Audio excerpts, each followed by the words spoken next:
praise the mouse gods. Yeah, definitely. Oh, we're live. Okay, so hello everyone. Welcome to Geek Battle here on the Extreme Improv Geek Battle and Geek Battle Gaming YouTube channels. There's lots of things to talk about today. We will be entering the world of survival horror once more for more talk about Resident Evil, more talk about Marvel and Xbox and all kinds of things going on. But first, as always, here's the intro. Welcome to the Geek Battle Zone. We discuss comics and beauty minds are blown. We debate Marvel versus DC, Skeletor, X-Men, and Ron Weasley. Judge David slams down the gavel. The cap dreams of Henry Cavill. It's a Geek Battle stream. Nerd rage as we assemble our Geek Avengers team. Welcome to the Geek Battle party. We are the Justice League and our Batman is Marty. Say Hitler's a Tim as movies are greenlit. Every new movie, Dev's already seen it. Xbox, Star Wars, and Star Wars Star Riders. He-Man, Star Trek, and David loves spiders. We battle as Marvel and Disney loves Blink. And we try to crown the Geek of the Week. It's the Geek Battle Show. Welcome to the Geek Battleground, where we use the Force and the One Ring is found. Cap is wrong about Resident Evil 6, and everyone watch out, 'cause oh shit, it's big.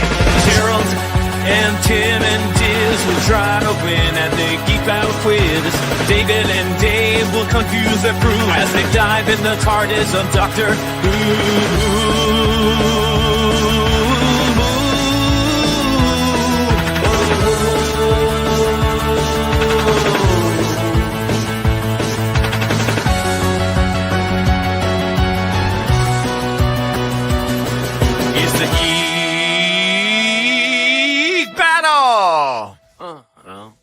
Watch out now, we're full of hot takes. Dr. Courtney is garbage, but Red Dwarf is great.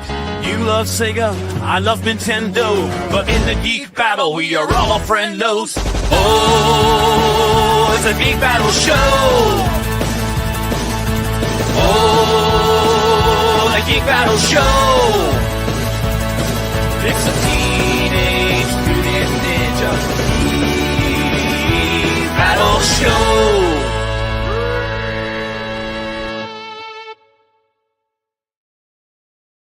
Resident Evil 9.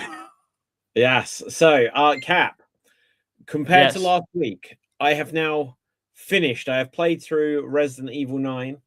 I know the full story spoilers, but I take so do you, since you were quoting things from it which even I didn't remember, and I'm not sure you've played it. I haven't played it because my laptop cannot run it. But although I'm willing to give it a try, but I know there's no hope for it because even 4 was took a lot to do. But I have fully sat through the story because I would do it if a game is really that good. And David, I agree. I think this ranks above all the other Resident Evil games, at least from watching the story and some of the gameplay events. Wait, who Yes. do you agree with? I don't think I said this ranks above all of them. No, I think you said this is the after 4, this is the best time you ever had playing a Resident Evil game. I don't think that's true either, but right. I think it's very good. I think it's very good. Maybe I did say that. Maybe in the heat of playing it, I was like, this is the best thing ever, or something like this. It's very good. I can fault it in a few ways, but they're not big deal ways. I don't know. I really liked it. I really liked the storytelling aspect of it. I still think there are some more things that I'd like to have seen them do with it, and perhaps the only real disappointment I have, well, two things. One is not the story, but just something about the game. It doesn't have a new game plus. Doesn't have new game plus. That sucks. It works exactly in my memory, unless I'm slightly wrong, it works exactly like Resident Evil 3, where there's challenges, where if you do the different challenges, then you can get completion points. And with the completion points, then you can buy certain upgrades. But it works exactly like Resident Evil 4 as you're playing the game as Leon, where you earn money. Basically, you get Yeah. point. They literally just call it you get points for defeating zombies or enemies. And then Yeah, with like that, 6. whatever, right? I can't comment too much on that, but like 4. So then you go over to a crate. It's not a stranger, right? It's a crate, and you upgrade all of your weapons, and then you get to the end of the game, and that was all for nothing because you can't carry over those upgrades. Yeah, that's Dev! weird that they've done that. Hello. Hello, Dev. How are you? I'm good, thank you. I've been watching One Piece the entire day. Oh, well, Oh, yeah. Oh, you're gonna have to give that to Dev, Dave. Like the Japan has been very good to us. I was so afraid that Resident Evil 9 is probably gonna suck, but it didn't. It was really great. And the weird thing is, they actually fixed all the tiny inconveniences that I had with the remake, especially with like Leon's character. They chat him up a bit because like one of the things I kind of hated in 4 is he wasn't the original self where he was cracking jokes and he was not really depressed about it. But in 4, he was like, I'm so depressed. I'm just trying to get through this. And I was like, oh, fuck, they gotta ruin the character a bit. But in this one, he's like, I'm dying and I don't fucking care. So in 4, he was like Ethan, and now in 9, he's like Chris. No, he's 9. He's back to his original self, I would say. The original Leon from the Resident Evil 4 was not depressed. He was the guy who cracks jokes. The remake 4 was like he kind of had a weird haircut and the face was all dried up, and even the Ada thing, he was still hating on Ada in the original. In this one, nah, he was like, so like, you betrayed me. I'm such a hard-boiled noir guy now. And I was like, oh fuck, what did they do to this guy? But then now he's like, he's back. And the other detail that I really like is that you usually get the big revolver or the big handgun near the end of the game when you're about to face the boss. But in this one, this is old Leon now. He's like, nah, I'm gonna need this thing in the beginning, so I'm just gonna carry this giant revolver with me. And he uses it like in other games, he doesn't use it that much, but even in the cutscenes, he's like, fuck it, bang, bang, thing's done. I don't care. I just move on now. And I really enjoyed it, specifically Leon's story. Grace, I have to comment. She's got a fine ass. I think it's even better than Ada's. I have to comment that. I have to say it. It's a geek fact. It's a fact, and I'm a geek and a goober, and I comment on it. And she is actually a better blend of Ashley and Claire, I would say. She's like the better version of the both.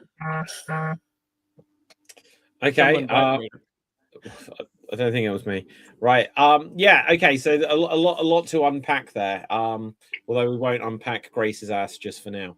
But okay. So coming back to what I was saying a minute ago. So it doesn't have a proper new game plus. It has these completion points, but it does mean that upgrading Leon's Requiem gun is completely meaningless throughout the game. You may as well not bother upgrading too much at all. Except for it is actually quite easy. But I was literally, my first playthrough, it took 12 hours. And that is because I was like, I am upgrading everything. I am killing every zombie along the way.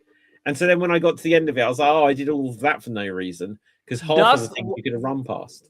Is the axe breaks like in Resident Evil 4? If it does, then that would be annoying for me. It is annoying, but it's not that annoying. It doesn't break. Grace's knives break and then they're wasted, right? They disappear. Leon's breaks, but he has brought a flint and he sharpens it as you go along. So all it means is you kind of have to reload the knife every so often. So you just have to keep an eye because it does have a little bar to show how much stamina or how sturdy it is, durability, I should say. And so occasionally you'll get it out and you just go like this. And you could just reload the axe, basically. The crazy thing about Resident Evil Requiem is that storyline-wise, they did some really interesting things where quite clearly Zeno is Wesker. So he's a clone of Wesker. Clone. Yeah. Right. They say about cloning, and as soon as I saw about cloning and they were saying about Spencer, I was like, they're going to bring back Wesker. I was like, as soon as that, because my big complaint about the Resident Evil series is like, there are no bad guys. They kill them every time. And guess what happened to Dr. Gideon? They killed him. But I was like, they're going to bring back Wesker, and when I was like, oh no, they're going to bring back Spencer. I don't care about this character. But then clearly Zeno was Wesker. Yeah. That was interesting. And then My sad bit about that is that we didn't get Leon versus Zeno, at least in the gameplay, which is the cutscenes we get a little bit, yeah. but it would have been nice to have. But it is, I mean, it would have been nice, like, if he wasn't cured, and again, spoilers, guys. If after Leon cured, you get a tiny fight scene with him before Gideon comes in, and then starts that fight over, because like that would have been cool, because Leon never faced anybody like like Krauser, I would say, kind of like that, but I feel like it would have been cool, the guy that could dodge bullets. It would have been cool. I agree, but I think there's a reason for that. I think it's a thing that throughout the series, Wesker is 100% the nemesis of Chris. Leon doesn't know who he is. So this way, they don't give us a Leon versus Wesker fight, but now when, like, Leon, when he sees the Mr. X Tyrant, he's like, it's like, you again, sort of thing. It's like, no, it's a different one, but it's the same thing. So now when he does come up against a clone of Wesker, he can be like, I came against one of you before and stuff like this. So that might just be grounded. I do have to comment that Mr. X fight was like absolutely for all the shit that he pulled us through on the second game. This is like older, like you wanted the number 4 Leon to fight Mr. X, and this is like you can block with the axe, you can cut him and do melee attacks. This is cool. I wish there'd been more. I wish there'd been a sense that they hadn't just got you out of the police station and then you fight him within the next 5 minutes.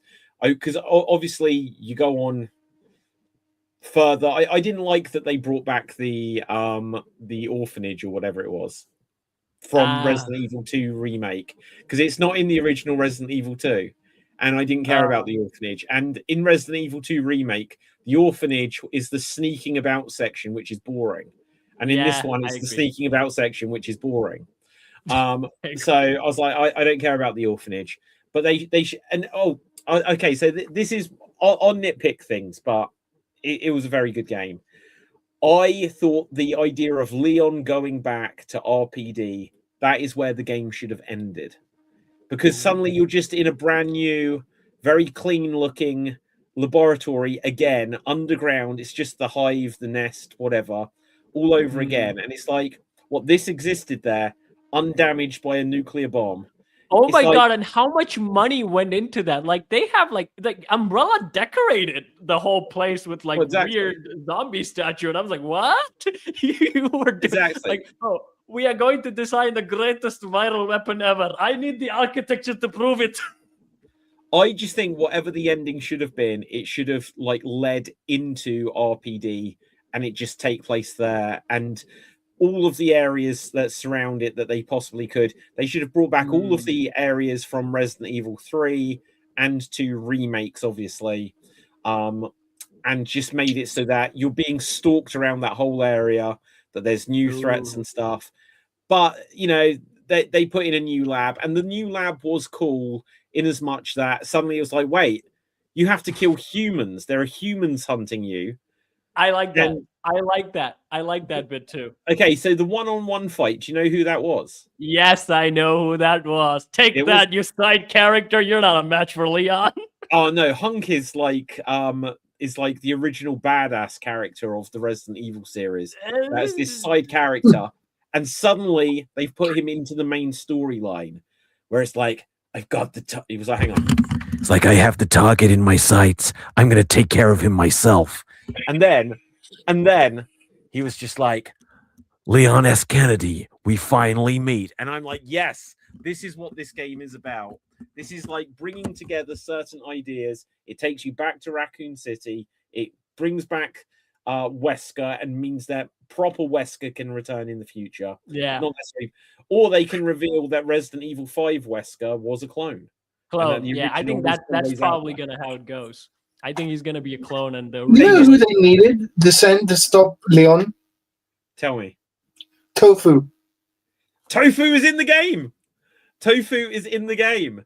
When you were in RPD, you'll go into a room and you'll suddenly just see something because it's all like dilapidated and broken. Yeah. You'll just see past the rubble. Tofu walks past, and you're like, "What the hell was that?" And then, as you sort of like look, suddenly it'll just poke its head wearing a beret, like around the corner, and you can shoot it, and it's squeaks in gibberish. But Tofu is literally in the game. Nice. And yeah, and so they've got like a lot of cool stuff in there.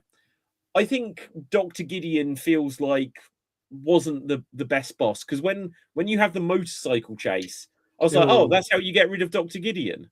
I was like, okay, so Zeno's the bad guy here. But then right at the end, he was just like, we'll kill Zeno, so then that can be a question for another day. And suddenly I'm a nemesis and we'll have a big fight. But I chose, it was so obvious. Apparently, over half the players got the bad ending. But Grace what was the fuck? Yeah, they were like, she's like, I've got a plan. She's whispering to Leon. He's like, just enter any wrong code. She's like, I've got a plan. And it gives you a choice. Release the virus or whatever, or destroy it. And I was like, destroying it is too obvious. Leon's gonna die. Yeah. So I was like, release it. So, and then it gives you the good ending. I didn't actually play through the bad ending myself yet. But I might do. I didn't even look at that. I didn't even bother to look at that cutscene. They love killing Leon and making it. No, Leon so many times. I don't think, again, this success is kind of proves it that they will never commit to doing anything like that. They will never commit to actually, I think even Hunk is probably going to get cloned. Hunk didn't die. See his hand. You see his hand without a glove, and you see that it's got like the dark bruising, which shows he was in Raccoon City. So it definitely is Hunk. It's the same actor that played him. When you leave the room and go back in, he's gone. So rematch. And I love the fact that they took this character where it's like, well, kind of who is Hunk? What does he mean? He had his bit in Resident Evil 2, but what does he mean in the rest of the series? But now he was in 4, right? He was in 4, right, as a playable character? No. He was in Mercenaries, wasn't he? Yeah, well, if it's like a side game, but he's not in the main storyline. I think even in 6, you have an option if you're playing 2 players. Ada can have Hunk, I think. Really? And the skin, but not in the story. Yeah, I don't imagine in the story, but either way, I love the idea that this is kind of like connecting the dots. Obviously, Sherry was in 6. Does Cap know the story of Hunk? Well, I don't know. Who Hunk is? Sorry, Cap, do you know who Hunk is? I only know the bad theory of the dad's being Chris, but I don't think that's true. Oh, wait. I don't understand. So what did you just say? What is the story of Hunk? Isn't he like the... Wait, Cap, go on. No, you go. No, you need to go first because... Okay, so I know the bad theory of Hunk is literally being Chris, and who's been like shadowing all the events that's happening after the game and after Hunk the main isn't story Chris. concludes. You literally see Hunk's face in Resident Evil 3. Yeah. So Hunk, Resident Evil 3 epilogue. Okay, look, I'll show you.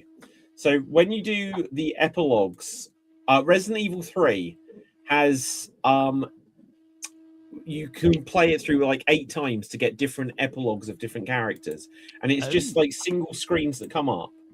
But they show Hunk without his mask on, and so that is Hunk. So look, obviously people are saying, "Oh, could that have been Chris there when he says I am Chris Redfield?" Because obviously Chris Redfield at the end of 7 looks nothing like Chris Redfield from the end of any other game. Yeah, 6-5. He's not the same guy.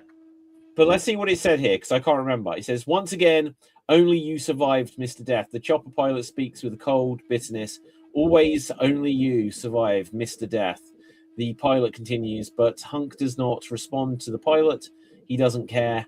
The death cannot die. The survivor thinks to himself with a warm smile. So that's all you know about. Is that the epilogue? I think that is the epilogue. I don't think that's from the end of the 4th survivor. But yeah, so these are the epilogues from Resident Evil 3. And so Hunk gets one, and I bet they regret that because he's kind of like Boba Fett, where you don't normally see his face, but they gave him a face at the end of the third game because actually Resident Evil 3 on the PS1 originally was going to be where you play as Hunk. The whole game was going to be about Hunk, and it was going to be a just kind of actiony, kind of not important game. But Sony were like, we want Resident Evil 3. You can't give it to the Dreamcast. So that's why that game became Code Veronica. And they were like, well, we can't call this Hunk spin-off Resident Evil 3. So then they made it about Jill instead. But there's a lots of things that I actually enjoyed with this game, mainly because they didn't actually do anything new. They basically just kind of rehashed a lot of the stuff, but they did it in a nice blended way. And I even liked the Leon's sad speech about because so in the original, right, Raccoon City happens. He gets a Chad attitude, but he thinks this is what he declares to Claire, that he's going to scrub this virus on the face of the earth, and he doesn't care about it. But then the remake happened. In the remakes in 4, you get a dialogue that is like, I don't know what to believe anymore. That kind of guy who doesn't really care anymore, kind of lost with himself. But in this one, he has a heart-to-heart moment with Grace. And basically I was a cop. I wasn't able to do anything. Able to make a difference. But now I can, and I'm going to get this shit done. It's kind of a throwback to in Master Chief in Halo 6. And he's like, okay, I need to keep doing. Why you keep doing this? Because this is all I know, and I'm going to get this done. And I'm like, yes, our heroes are back, and they're not giving a shit about it. We're gonna get this job done. I really like that. Acting, everything in this is just top notch, and it has much more emotional weight than 6. Even though I enjoyed 6, one of the things I like, even 4, I really enjoyed because even the sad Leon, I kind of get the story did get me a lot. In 6, I was just mostly having fun more than investing in the story. The most thing I like about it is Leon versus Chris. But in this one, I was really invested in the story. And because it kind of did have a big stake with Leon having infection and everything like that. And I really enjoyed Grace's character as well. I probably would hate the gameplay, but as a cutscene, I really enjoyed her character. Do you know, I think, okay, play, if and when you play as Grace like you're playing as Leon. Because what I did is when I saw that all these completion points where it's like there's new game plus, I was like, I'm going to load an old save and just see if things are available, and they were. So I was like, oh, I don't need to start the game again to get some of these completion points. I can just go into a save from my first run. And so I went back to the oldest save I had. I still had about 3 saves as Grace. And I was like, oh, this is so easy now. And I didn't have anything extra. The only thing actually extra I had as Grace is I got a knife which was unbreakable. But in the bit I played again, it's like I didn't even use it. And I was just like, oh, now I know what's coming up. I'm just running past stuff because now I know I don't have to kill everything and stuff like that. And I just played as her pretty much as I would have played as Leon. And I was just rattling through it a lot quicker. And so I think only the first time you play where they show that Grace's hand is like this, so quickly you get an enhancement to switch that off. And realistically, as Grace, it's just like when you play, I guess, Resident Evil 2 Remake or the original games where there was very limited ammo. And when you're playing as Grace, you just shoot something in the leg and push it away. Run past it. Stun it and push it away because you don't have enough ammo. I like her animation though. I like the different animation. Leon's clearly kicking and punching, and she's like, eh. That's all she can do. It's like, eh. Yeah. Something I didn't like though was the ending. Was the resolution to the ending. So when it's like, I've got an idea, Leon, and it's just Zeno and Dr. Gideon, they were like, she knows a secret. Why would she know the secret? How did they think that she knew the secret? She's like, but I don't know it. So you must know it. And then just because that one video, she's like, she's my hope. So the password must be hope. It's like, really? It could have been anything. And also, as Leon said, just put in any wrong answer. Yeah. Why would they let her do it? Zeno should have been like, tell me the password, right? Tell me or the I password. kill him. Yeah, no, all right. If I was Xeno, I'd have been like, okay, I'm going to remove 2 of your fingers right now. Then you tell me the password, and I won't remove any more. You need to experience the pain to know I'm serious.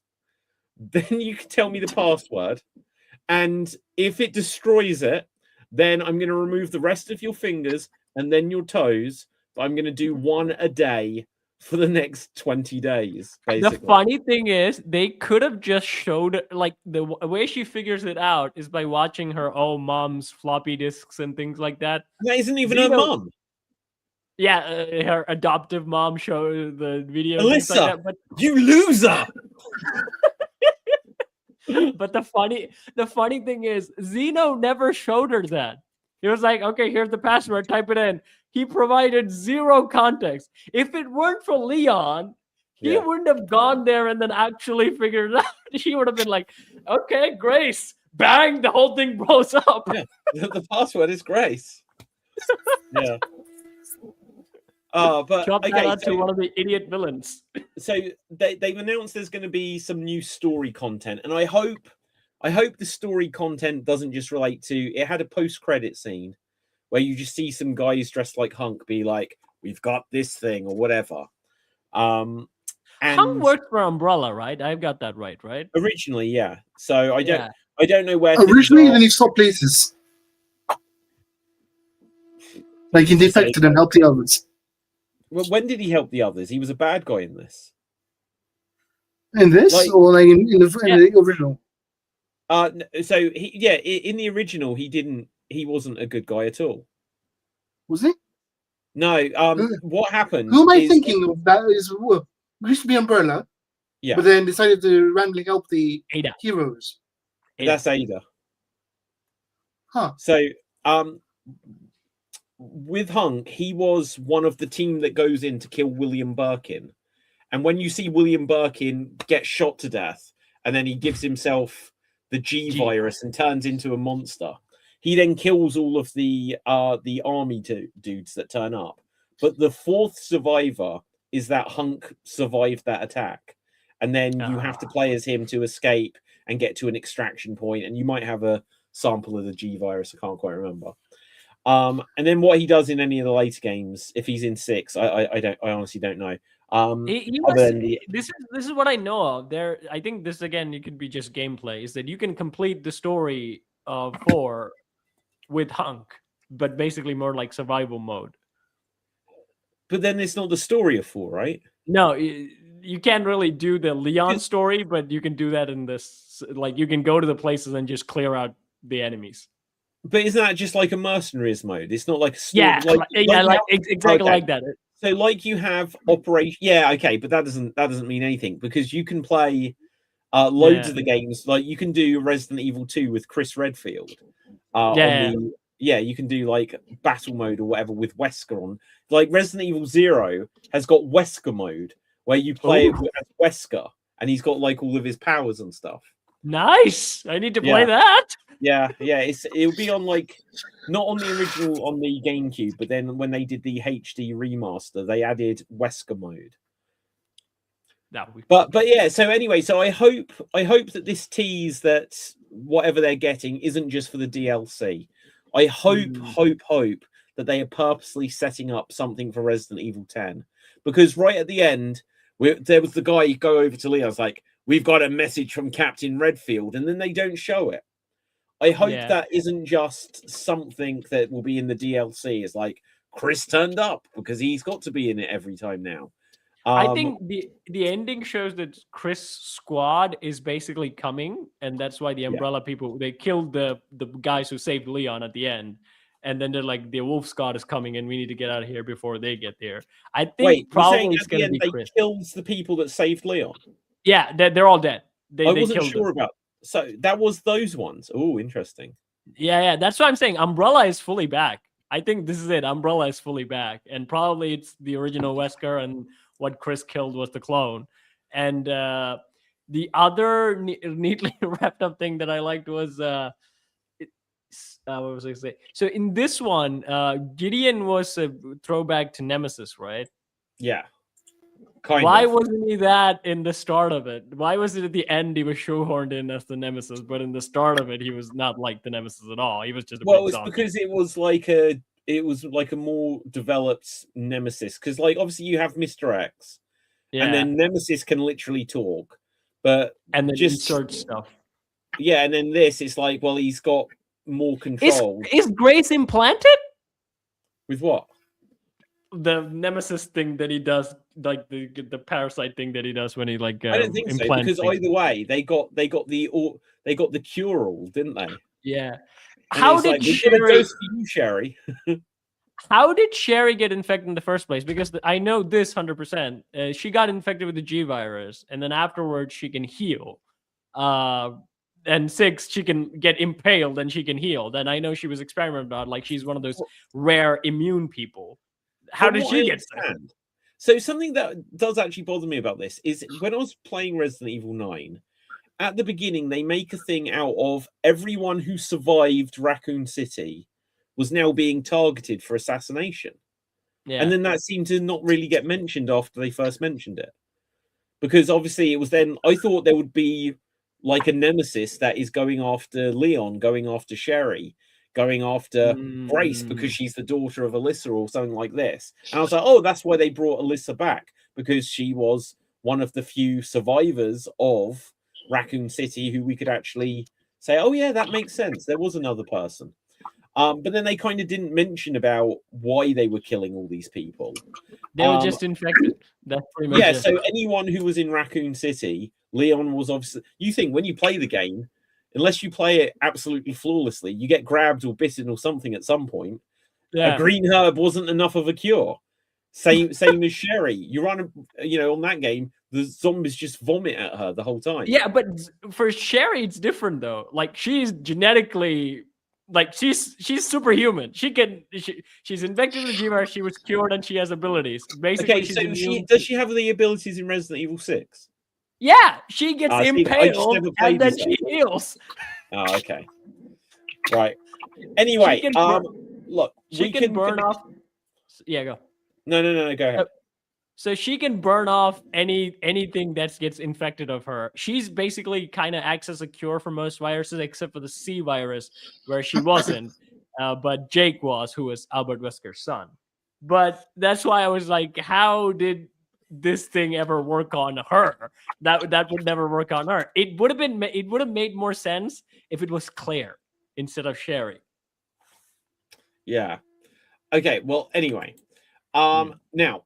Well, yeah, but then look, Claire does appear in the game as a little pendant that Leon has, right? So he does?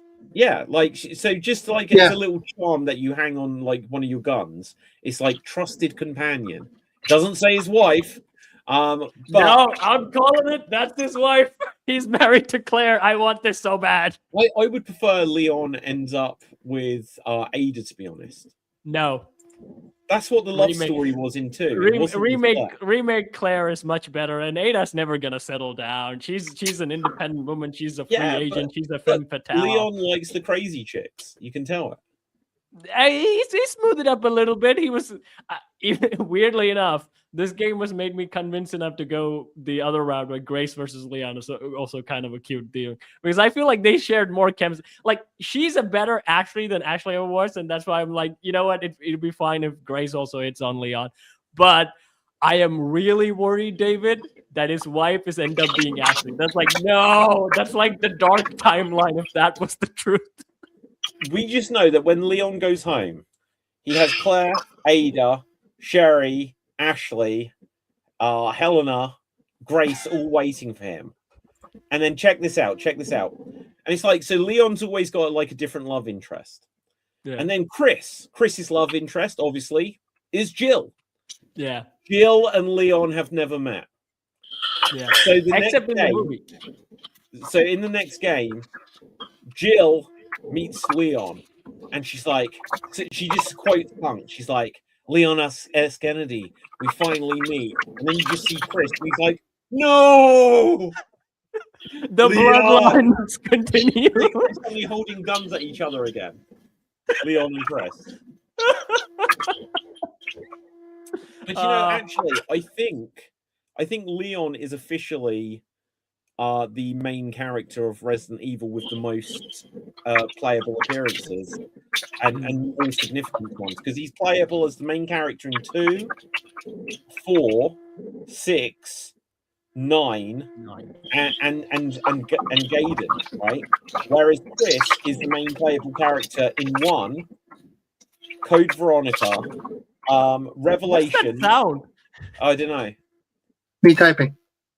Oh, so 1, Code Veronica, Revelations, 6, and then he is in 8, but he's only in 8 for 20 minutes. Can you play him?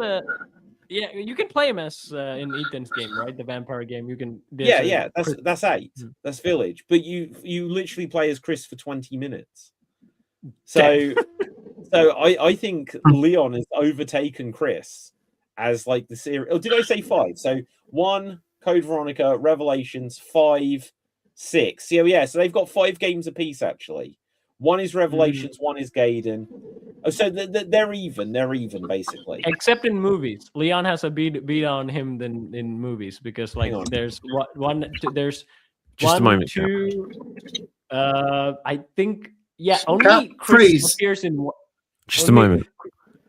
The movies don't matter for anything. The movies don't count. No, here's the thing. They actually do because they mention the events of the game. No one likes the movies. Those movies are great, David. Cap. The movies were a 10-year-long Valentine's Day gift from a director to his wife. Nice. Wait, Okay, which one? Guys. No, I don't mean the bad ones, Steph. I meant the Alice ones. The animated ones. That's what I'm talking about. Nobody watched those.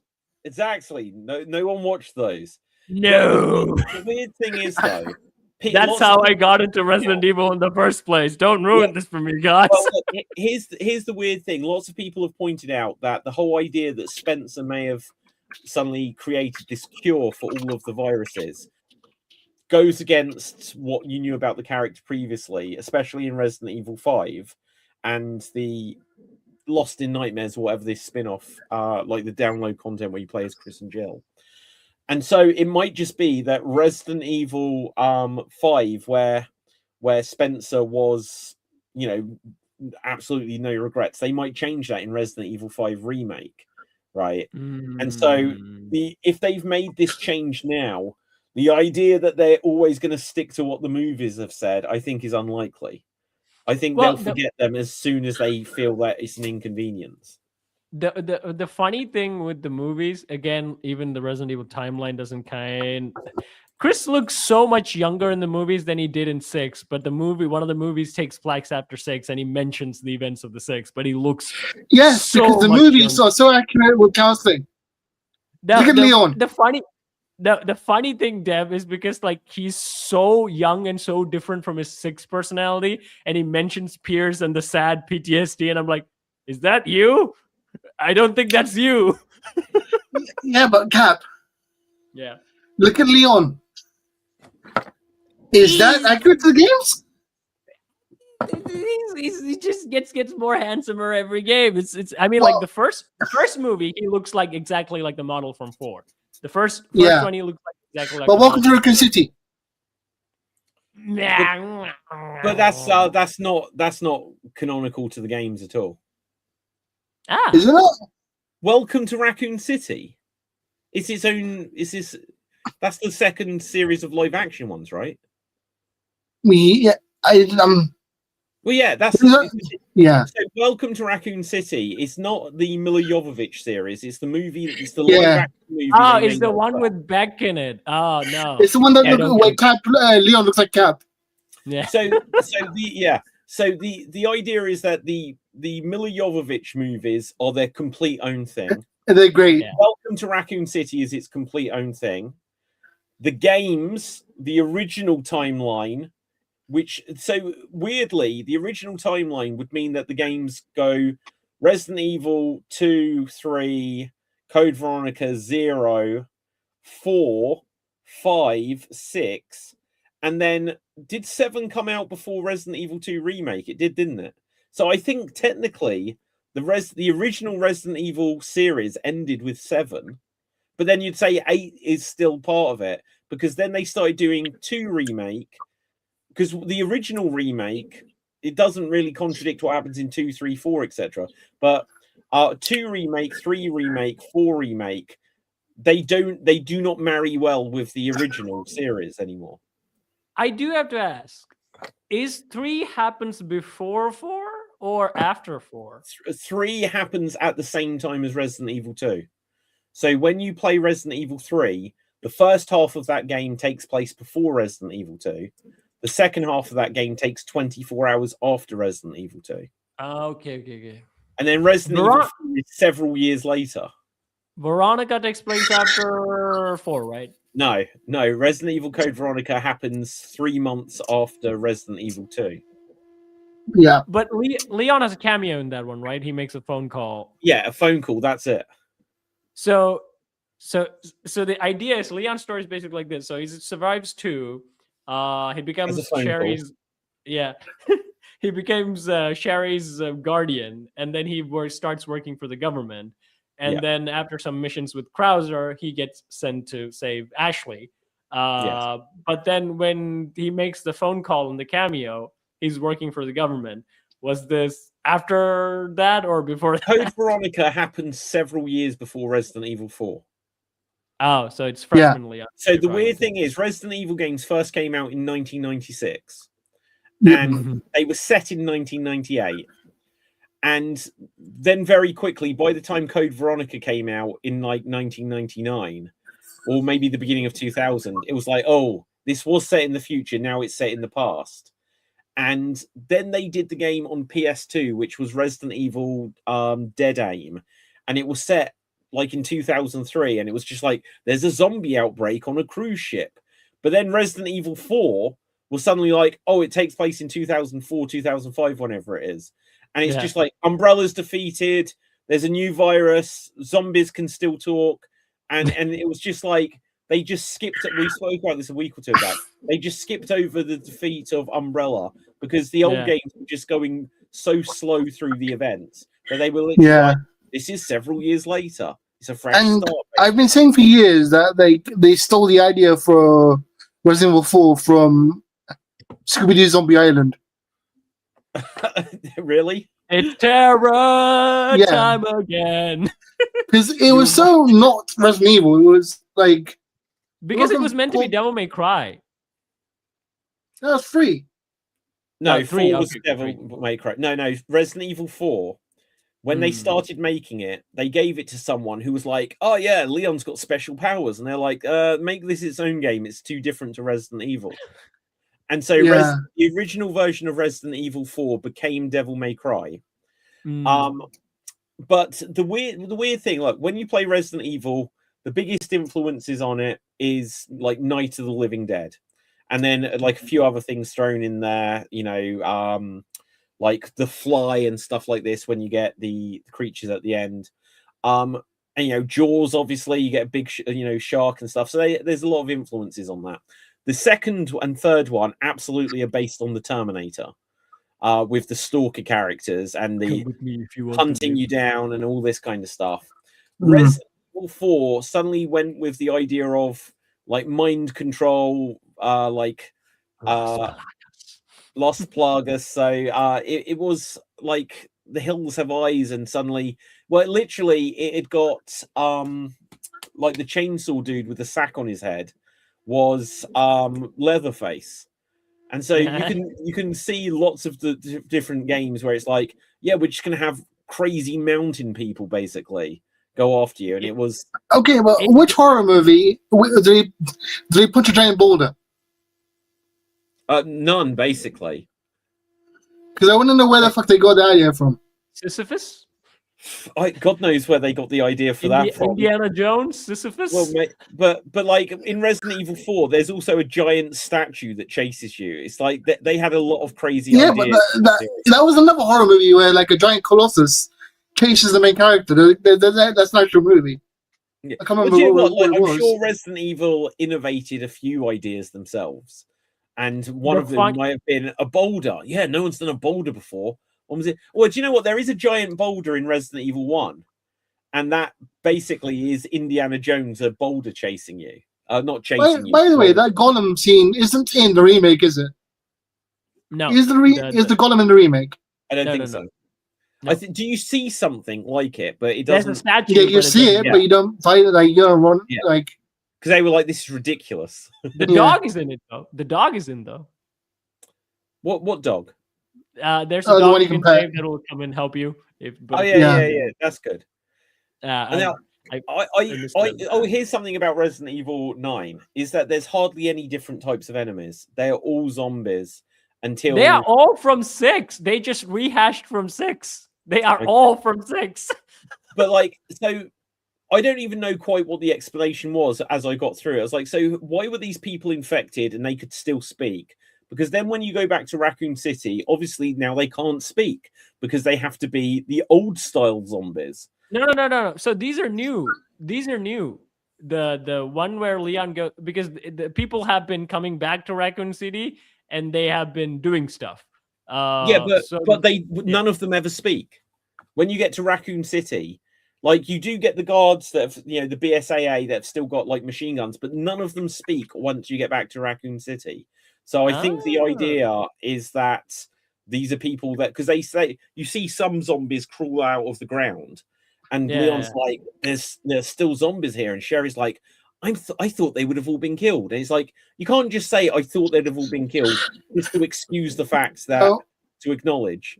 I just googled it, and apparently the director said the ones that can talk are fresh. Yeah. The ones that can't have been zombies for a while. Yeah, there you go. Right, so then when you get back to Raccoon City, as you're like driving on the motorbike, suddenly Gideon's got those dogs with like the Slimer like long tongues and that, and that's the only time you see the dogs, which is a real shame. They should have done the Doberman. They should have done the Dobermans instead. They should have been. Imagine if, like, in that game, there was just like some of what was there in Resident Evil 2 and 3, but just like one. Imagine if you just come up against one Doberman, and it's like, oh, it's not even that hard to kill because it's not like a boss or something. It's just like this is all that's left. In 6, they are a pain though. In 6, they are a fucking pain though. I'm sure, right? But so then you come against like Plant 42, like vine monsters. Yeah. You have lickers, obviously, and is that it? Oh, yeah, you do have like the ones that have got the bulbous heads, like the big girl and stuff like this. The screamers from 6. The one zombies you can also fire and stuff. That's also from 6. The ones that the heads kind of explode and turn into. Well, that's from 4 as well, but they have that. There's like almost no bosses in the entire game. So obviously Gideon at the end. There's Mr. X. Mr. X is the best. Are there any actual bosses other than that, or does Leon have? Like, I kind of like the guy that's got like the things on it. Oh yeah, the plant is a boss, but like the baby. Not really. Do you know how easy that is to kill? Oh, have you seen this? I thought the cutscene that he bothers you a lot, so I assume is I thought no. So the baby, like or whatever it's meant to be, I think it's called a chunk. The idea is that as Grace, you can either just get. I never bothered to use these. I was always like, give me ammo. But if you'd got like things, you could have done sneak attacks and killed them quite easily. But there is a zombie that has like the patient in the hospital was obviously blind and he's got bandages over his eyes and he's carrying around like a whatever it's called, like a stand that's got like a blood bag on it. And if you throw a bottle and smash it on the baby, he'll go over and attack the baby and one hit kill it. Yeah. So, there you go. Now, guys, look, we are just before the hour. I would happily keep discussing Resident Evil and we can talk more about it when we discover more secrets and stuff as time goes on. But what to quote Lois Lane from the end of Superman the movie, what's happening in the world? What else is there that we have not covered? Dev. See, I avoided interrupting because I wanted the show to somehow run the entire hour just on Resident Evil. It could do. Like, Dev, I was like most mindful of you here, thinking like, Dev doesn't like the horror stuff. Like we're just going over the top. You were chipping in. I was like, okay, Dev, definitely. Dev likes I was Resident entertaining Evil. It's myself. not horror. He will enjoy Resident Evil. No, He gets I a kick out can't. with I tried. Leon. I tried. I can't. Right, but Oh. anyway. So, is there anything else? Okay, so we have the new trailer for Mario, the new hardware for Xbox. Yes. So Microsoft shifting priority to AI more in gaming now as well. ugh. And Overwatch becoming Overwatch again. So they changed Overwatch 2 to Overwatch 1 again. They changed the name back. Wait, so what has changed its name? Overwatch has changed their name back to Overwatch 1. Okay, so a few years ago, the Blizzard released Overwatch 2. But because nobody was playing it, they shut down Overwatch 1. Overwatch 2 was basically a reskinned Overwatch 1. But now they changed the name back to Overwatch 1. That's weird. There are certain games where it's like there is no point making direct sequels if they just continually update games. Yeah. They're like online games, like Minecraft. Who like played World of Overwatch Warcraft. here? I've played it a tiny bit years ago. Yeah, I own like club skins, that's it. I never played Overwatch or Fortnite. Never played Fortnite is great for the collaborations. You have not lived until you've killed Homer Simpson with Goku, Sabrina Carpenter, and Godzilla. Yeah, I've not played the only online multiplayer games I played were the shooter games is Call of Duty.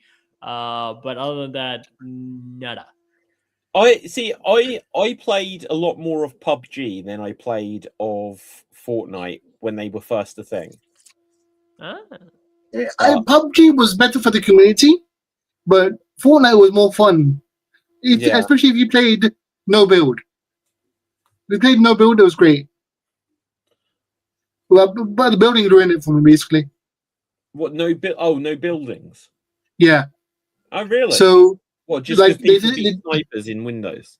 No, as in Fortnite is the original Fortnite was a battle royale, but you could build like your own base and stuff. Yeah. And if you took away the building, and it just becomes like a FPS shooter instead of a building game. Oh. And that's what made it more fun for me because I could do funny stuff like killing Luffy with a Kamehameha and beating up Dwayne Johnson as Homer Simpson and all that all that good stuff. I like that kind of stuff. Although, in one sense, because like when these things where you get these character crossover mashups, at first I think they're very exciting, but eventually, if it just feels like you can kind of get anything at various times, it kind of loses the appeal. Like Smash Brothers, when it was like first a thing, and it's like you've got Pikachu fighting Mario, fighting Samus, fighting Link, but now there's like 50 characters in it and stuff like this. And and it's like Funko Pops as well. Because it's like, I was like, oh my God, they've got Funko Pops of the movie Trading Places starring Eddie Murphy. I need to get those.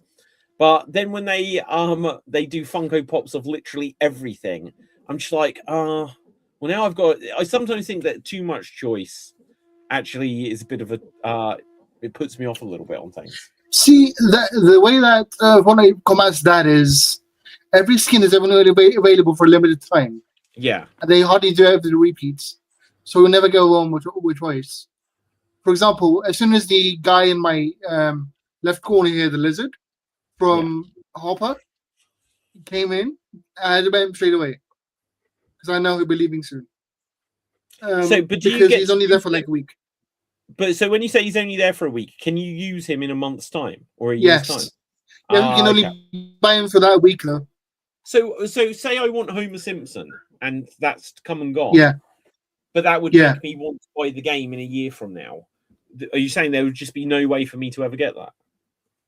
No, you have to wait for him to come back if he comes back. And they rarely do. They rarely come back, so it's like very if you want to get it, you get it. Yeah, it's a shame when they do like these things, but it's cool that there is still a way that they. It's how they keep the licensing prices low. Where if they can only offer him for a certain amount of time, Yeah, the license that price makes will be so much lower than a long-term thing.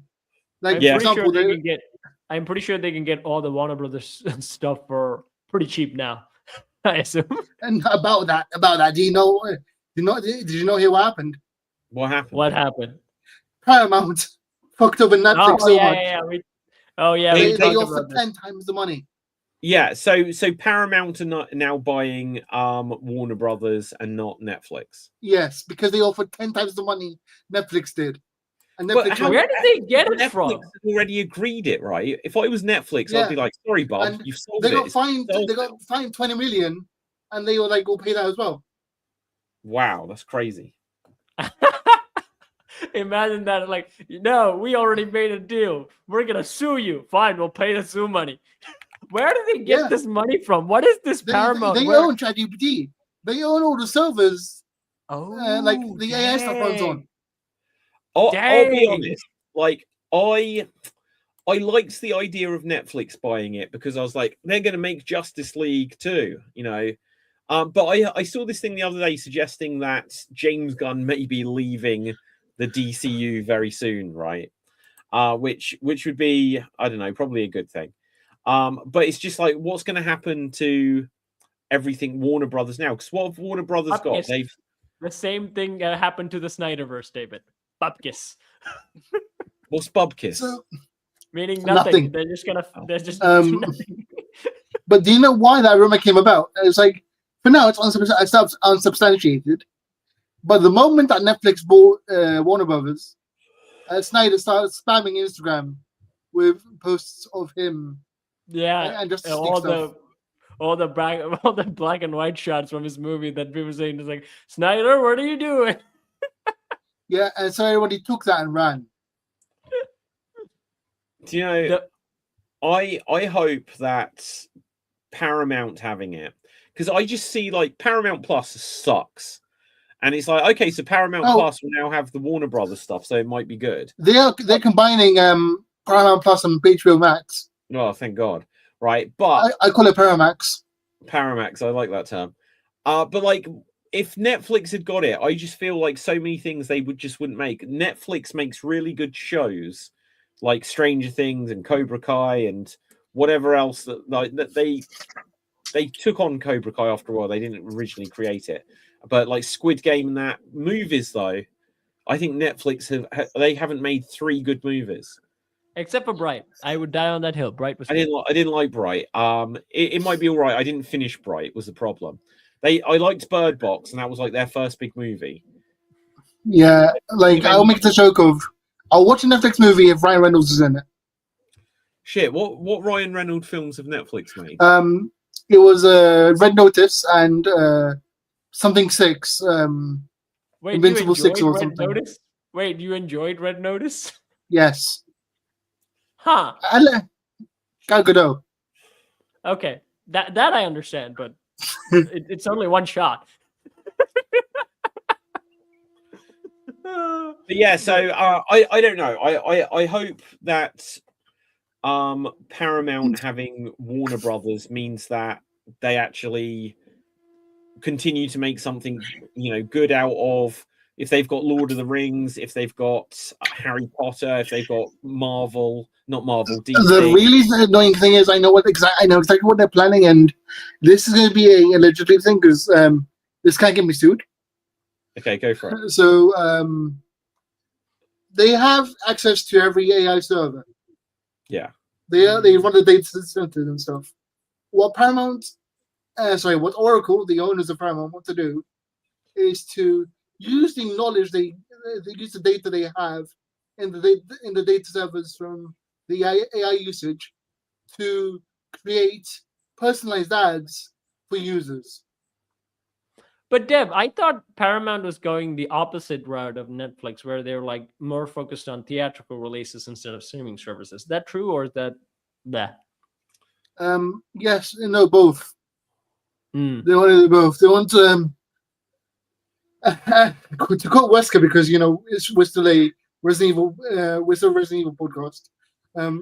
They wanted total global saturation. Ah. I mean, I know that Tim has told us that like Paramount is kind of politically charged as well. Which Yeah, the owner is best friends with Trump.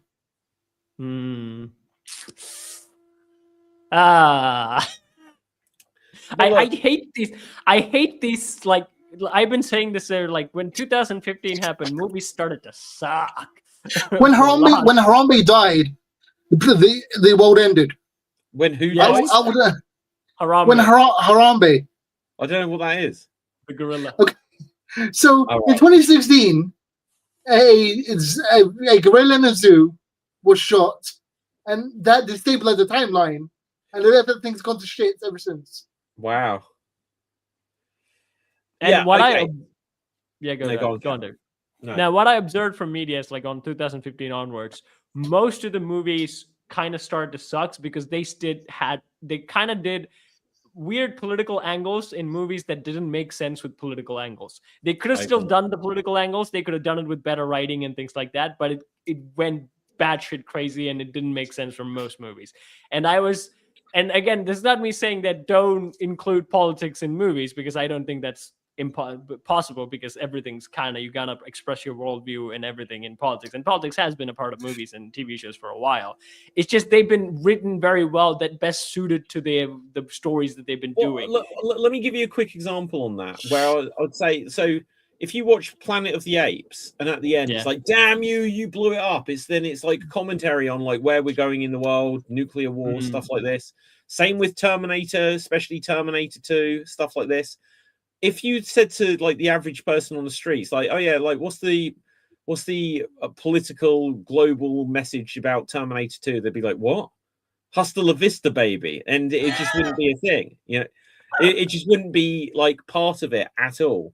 Whereas they, you know, this all became a big thing. Like if you remember when they did like the all-female Ghostbusters movie, like that. Was that really that serious? I never understood it that. Was that was kind of like the first one where it became about a thing where it was like, oh, so this is, you know, we're forgetting like the old one, and everyone's like, oh, but we wanted the old one, and then they made a bad film, and so from there it became like movie studios and then like and filmmakers and stuff. It's like, okay, well we need to make a point with this one, and it's like you don't need to make points with any of them. If that had been a good movie, then you know it wouldn't have been a thing. But this is just where people went crazy saying like, oh, well, you know, you can't have it all female, we want Venkman. It's like, well, if it's a good film, it won't matter. But it wasn't a good film.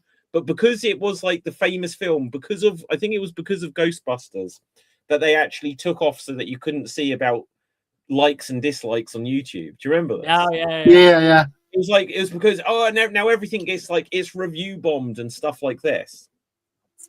I do agree on the online front because, like you said, David, like when Terminator was coming out, I mean, I wasn't alive back then, but I would say when I was watching it as a kid in the 2000s, I didn't give a shit about like the political messaging or anything. Like the only thing that I got when I was a kid is that Arnold saying to John Connor, "You are what do you say? It is within your nature to destroy yourself." That is like the only thing. Like, damn, that's deep. But that's all I got. After that, I was like, yeah, I don't know. I like how nobody noticed the one political thing in Terminator 1 that everybody latches onto. What? In Terminator 1? Yeah, in Terminator 1. Go on then. Oh, well, no, in 2. Oh, in 2. Where the kid saves the world by lying to the policeman. Oh, yeah. John Connor's friend. All right, yeah. Like, and like for years there was like a caption saying, "By not trusting the police, he saved the planet." Well, yeah, exactly. Yeah, this is my friend John. Someone needs to use AI just to make that scene where the film's over there. You rat! Yeah. And then he grew up, and then the policeman grew up to be John Cena's dad. The funny thing is, now it's like, I know it's fueled on YouTube and content like that, where it's like everyone's kind of pointing out the political things that are proud to happen in movies and things like that, which I always also think it's kind of an over analysis, which kind of like doesn't even help you give a shot about that movie. But they're kind of right, where my always problem is, if it doesn't make sense to the story, don't freaking do it. Think about Resident Evil is a very good example. You have girls who are total badasses who can hang out with the best of the guys, but you also have girls who won't probably able to hang out with the best of the guys because they're new to this whole thing. In which movie? In the Resident Evil games, I'm saying Resident Evil. So you have characters girl bosses who can match the best of the guys. They're like Ada can match with Chris and Leon, but you also have Claire too. But you also have girls who are kind of new at this. So they won't be able to match those guys. Like Grace wouldn't be able to fight Leon or Chris or anything like that. But still, they're great characters, and it made sense for them in the story to have both of these characters. Which I never had a problem with any girl characters in Resident Evil games because they're always done well. If you do them well, people won't really care. But I would say even with the Ghostbusters film, it's not like there's a over message in the actual movie. It was just kind of like what the discussion was around it, and it was like oh, so you're doing this as a swap of some kind or something, and it was that they'd hired the director who'd made like Bridesmaids or something like this, and and where it came from, it was just people saying this wasn't the movie I wanted, but then it kind of morphed into something else. And then a lot of the when you look at the Marvel films, it's not necessarily about that they've taken a lot of the characters and made I think that happened with or whatever. After they merged with Disney, that would happen to them. I think Disney, as much as I love Disney, see, you're trying to pinpoint a movie or a thing. What I was going to say, if I could just quickly say, so if you Captain Marvel was like a big hit and things like this, and Wonder Woman was a massive hit, and it was like, well, actually, people were interested in Captain Marvel, and Wonder Woman is a really liked character. But what's happened in the years since is they get a lot of characters that no one cares about and no one has really heard of, and that's the bigger problem. And then they point to, oh, well, it was an argument about this that people don't want to see it because the characters like an ethnicity or because it's a chick or whatever And the other problem is they always shoehorn in them with popular male characters and then destroy their storyline to pull their storyline, which again no one's gonna like. If you're gonna do a Doctor Strange movie, just do Doctor Strange movie. If you want to do an American Chavez movie, just do an American Chavez movie and market it well. That Doctor Strange thing, for me though, the reason it sucked is because it was called Multiverse and it didn't have a multiverse in it. It was like here's one other place, they did the whole montage of but that doesn't count. That's like the Flash, where it's like, hey, there's old Batman in a globe. It's like, who cares, right? It's like these characters get different versions of Bruce Campbell at least, although he plays the same guy, I assume. But realistically, I really hope that it doesn't become that Paramount suddenly makes things political or whatever. I joked about it a few months ago. Start spouting all patriotic things is like the American way, the American way, the American way. Well, I hope it just doesn't become that. I just want it to be like fun movies and stuff. Yeah, focus on fun, focus on entertaining. You can do the deep stuff along with it, and if we catch it, that'll be great. But focus on entertainment and making a good movie. I need them to make The Boys movie. I kind of checked out of The Boys after season 2. I'm getting back into it, and especially because the later season has a supernatural reunion. Yeah.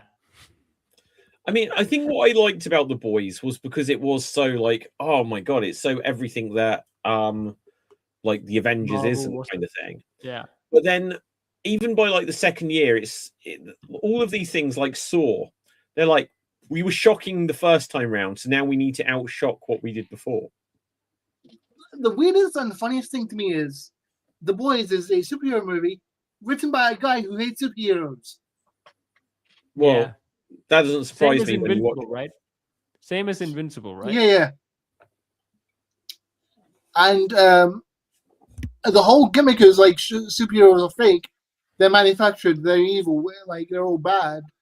I'm like, okay. But you know what? That is actually something that went wrong in Marvel as well. Because again, after Endgame, suddenly it was just like storylines where it's like, oh, like his Ant-Man, he's got a book out, and his Falcon going into a bank, and it's like, oh well, my super, Tony Stark pays us. It's like, I don't want to hear that you're paid to be an Avenger, right? And then it's like, oh, like here's someone wearing a Hulk mask and stuff like this.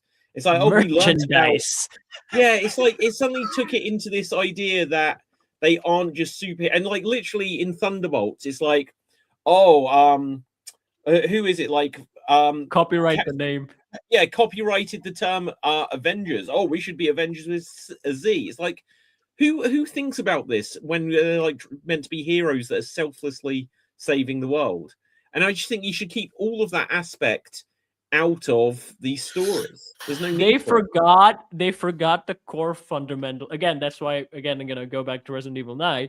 They went back to altruism. They went back to heroes doing hero stuff for being heroes' sake.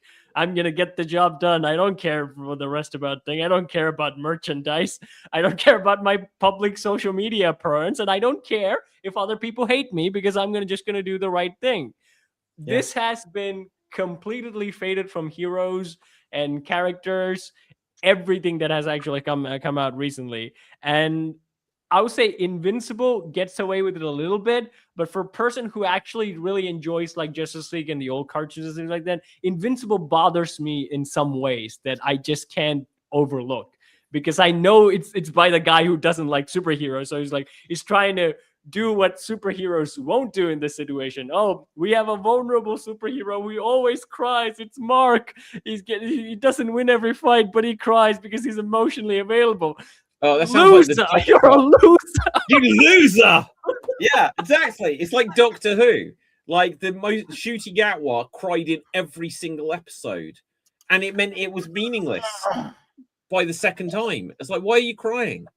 So, oh, I would have Leon just honestly admit that I wasn't able to do anything back in Raccoon City, but now I won't let this end. I like that, just a little shred of vulnerability, and you can feel all the weight that he felt when he was a policeman into this big sobbing scene of him going, I am PTSD depressed. I don't know why he had like this survivor's guilt, right? He turned up, it was his first day. Yeah. And it was just like, he was lucky to get out of there. He saved the girl, he saved the kid. After that, he then went and he should be more worried about that he was the president's bodyguard and let him turn into a zombie. That's where he shot him. He shot him. So, that's going to be a bit hard if he is nailing Ashley. It's just like, babe, something I need to speak about. I shot your pops. Right. Anyway, Dev. You just reminded me, there's a guy on Twitch who streams, he's like this ex-army sniper. And instead of PTSD, he has nostalgia. So he plays his FPS games, but uses real life like sniper techniques to be really good at them. Yeah. Because he was actually a sniper, so he's like using his real life skills in the game. Yeah. Wow, that's amazing. But the coming back to Leon a bit, I'm fresh on Resident Evil, guys. Sorry, but right. I think the whole thing, like him, was like it's more or less survivor's guilt. More or less, he has like, oh man, I was a cop, and I really wasn't able to like do like I think in the remakes they said like you're a cop, you should know what's happening. I think that's it. What kind of bothers him. It was 1998. No one had cell phones. He was bothered. He watched growing up RoboCop, David. He wanted to be RoboCop and he couldn't. He was in a zombie movie. So look, he got there and there was Detective Branner there. And so even in 9, he's like, Detective Branner is Kennedy reporting for duty. It's like this guy died 30 years ago and you met him for 28 minutes, right? So it's like you shouldn't care that much just because he was the only cop alive in the entire building. And then who else did he meet that was alive? He met Ada, she lived. He met Sherry, Claire. she lived. He met Claire, she lived. He met the chief, I guess. Did he meet the chief? Or was that just Claire? But yeah, No, he died. he was a met bad Marvin. guy. Yeah, right. He met Birkin's wife. She died, but she was a bad guy. He didn't care about her anyways. He didn't care about her. Who else could have he saved? Oh, like Kendo. No, okay. So here's the thing about Kendo and his gun shop and his little girl. In the original game, you meet him 30 seconds into the game. He's like, "Who are you? What are you doing here? Sorry about that. You know, don't shoot. I'm a human." What the hell was Leon talking about there? Right? Leon or Claire, don't shoot. I'm a human. They had a car accident. They walked past like 4 people who were zombies. But for all they know at that stage, well, these people have. Leon's like, gets out the car. I've just been in a car accident. There was a big explosion from this truck. I'm sure all of these people were caught in the explosion. Instead, he just starts shooting them and instantly understands that there are zombies. Don't shoot. I'm a human. And then when he sees Claire, Kendo's like, "Sorry about that, babe. You know, I thought you were one of them." And then he goes and stands next to his glass door so he can get mauled. And then, and that's all you have of Kendo. And then in the remake, they were like, "My little girl's a zombie. I'm going to stay with her." Yeah. And then they could have had, then they actually did you see Kendo in Resident Evil 9? No. He's a skull. Yeah. So either him or his daughter, whoever's skull it was in the shop, they're just a skull, right? How cool would have it been if you'd gone into that room, he's a skeleton, and the daughter was still there? Odd. That would have been cool. That would have been more jarring. But also, this kind of goes back to like he's just. Hang on, what's Dev got there? You dirty dog! You're like Wesker. You've got Rebecca's. Yeah. What? Okay, did you see about that in this game? No. Why is Wesker obsessed with Rebecca in the first place? Well, in the original game, you search Wesker's desk 50 times, and you'll find a roll of film, which when you develop is basically that photo. The same thing happens in the remake, and then in Resident Evil 9, you find that he's got a photo, the same photo of her in a library book, hidden in the library, and the code to a briefcase is like RRR, which apparently stands for like Rookie Rebecca something. Is Rebecca Jake's mom?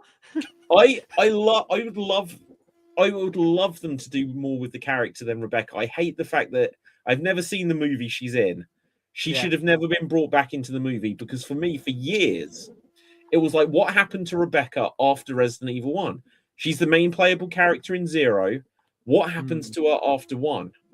And they could have found any way where she then sided with Wesker or something like this. They could have had something like Wesker was nailing her. She was his bit of whatever on the side. And there could have been something fun in it.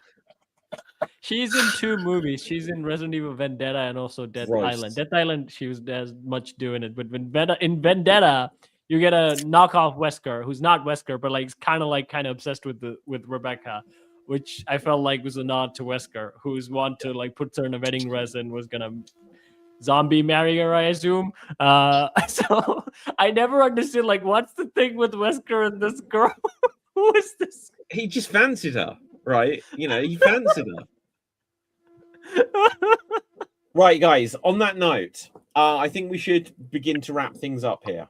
So, Cap, what's your feelings on Rebecca actually? Because I don't think I've ever heard you speak about Rebecca. She's okay. Wow, harsh on Rebecca there. I mean, she and Ashley kind of go into the category of like they're okay. You realize that all of the main women in Resident Evil basically look identical with different haircuts. True. None as One Piece. The funny thing is, I was Team Ada before the remake started coming out. I was 100% on Team Ada, but then the remake came out, and I was like, "Oh, Claire clearly is hotter, so I'm gonna jump ship now." And that's when I jumped ship. But now Grace is also kind of hot, so I'm also on board. Yeah, but with she's that. also a coward.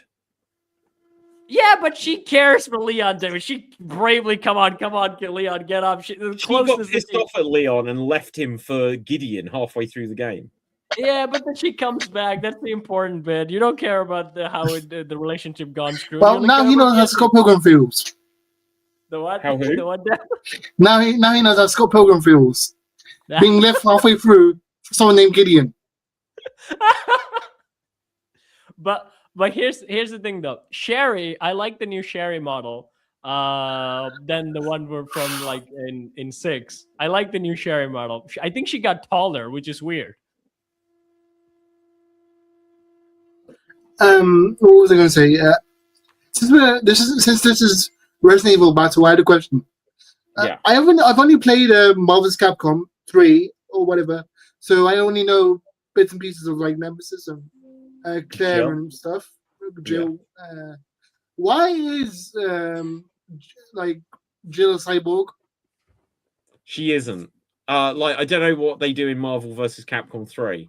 Jill has never been a cyborg. The only thing that happens is in Resident Evil 5, you find out that Wesker has... Jill seemingly died, but she was kidnapped by Wesker. He fitted something onto her, which kind of mind controlled her, basically, like they were talking about in Resident Evil 9. So he could control her, and it gave her some abilities. And then after that, they've decided that, because of however she was affected, she now doesn't age, basically, so that she can stay young and hot, even though this series is going on. She has a long hair. She suddenly got long hair and kind of became blonde. And I was like, what the hell did that happen? Did Wesker dye her hair blonde? The weird thing is, when you see Inez, who played her, I'm sure she's blonde. Inez, I don't know how you spell that, Resident Evil. I'm sure the original Resident Evil actress is blonde. Yeah, look. So hang on, let me just quickly bring this up here. So the original actress that plays Jill is blonde. Ah. And she was in the actual, you actually see her as her in the original game. It's just how was she in the original 3? Brunette. Ah. But then, she basically has Leon's hairstyle, right? Except the girl version of that. What? In 3. No. Leon's hairstyle. That's going to ruin that for me. Nemesis. Right. Okay. Nemesis Jill. You consider that to be the same hairstyle as Leon just because it's side parting? No, Leon looks like DiCaprio and Jill looks like a Karen. So he does look like DiCaprio, but then Steve Burnside in Resident Evil Code Veronica looks exactly like Leonardo DiCaprio. Yeah. I mistook him for Leon actually when I saw a trailer. When you play Code Veronica, they 100% made Steve Burnside just Leonardo DiCaprio. They didn't even try to remotely hide that. Even Carlos was like Leon, right? Carlos was like Leon, and then he also kind of switched in the remake. You know what? I just realized something. Does every character look like Leon to you? Yeah. No. Well, I just said that all of the women are the same with a different haircut, and now it turns out that they're all Leon. Leon's haircut, not Leon himself. I wonder why they've never brought back Carlos. I feel like after the remake they might. But look, they completely changed this character. Like, we see this scruffy haired dude that they got in the remake, and I liked his character. He looks like Welcome to Raccoon City Leon. I'll be honest, I didn't really like Carlos in the original Resident Evil 3. I don't think either of them have got the best look, but I liked the character in the remake. But he's a character they should bring back. They need to find a way to bring back Billy Cohen from Resident Evil 0. There's just a few of these side characters that should have got another look in, but they never do. You know what they should do? They should bring him back as zombies. They could do. Like, if they did it in an interesting way. Because, like, the whole point of the character Brad in Resident Evil 2 is you meet this character who was the helicopter pilot in the first game, and he's a zombie. And then in 3, they show that Nemesis killed him until they did the remake, where they were just like, he just became attacked by zombies immediately. So he didn't even have a remotely heroic death. David, what if Resident Evil 10 has no Wesker, but has Jake?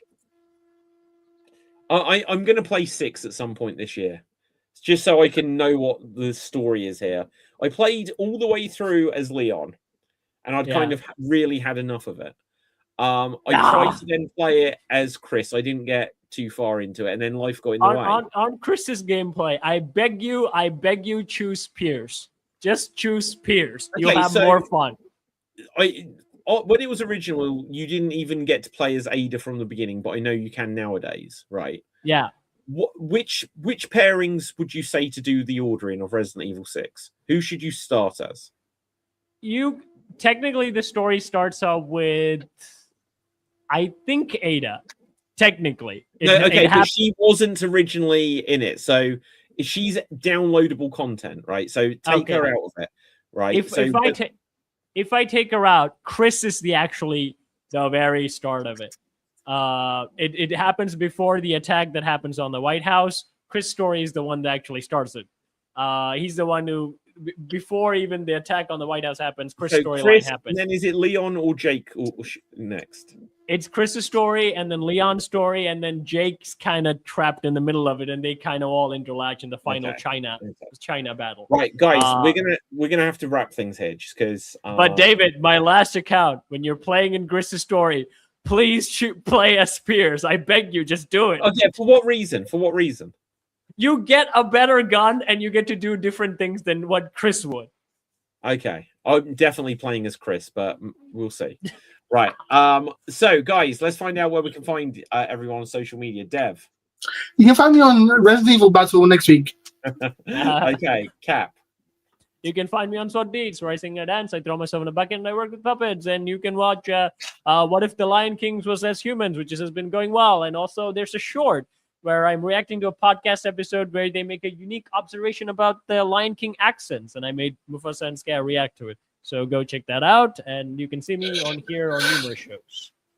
Okay, fantastic. My name is David Pistansky. You find me on David Pistansky everywhere, but also Geek Battle and Geek Battle Gaming. Still forget to update that. But yeah, do that. But check out Geek Battle on TikTok and Instagram in particular, because I'm sharing there's the same stuff on Instagram and TikTok. Haven't shared any of that to the YouTube channel yet, just because I've got this whole strategy. But I will be uploading it there soon with a bunch of other stuff that I then can't share easily on the other platforms that we mentioned. But follow, Geek Battle on TikTok and Instagram for daily theories and observations. So with that, until next time, stay safe, always stay extreme, live long and prosper. May the force be with you. Resident Evil 9 is awesome. Stranger.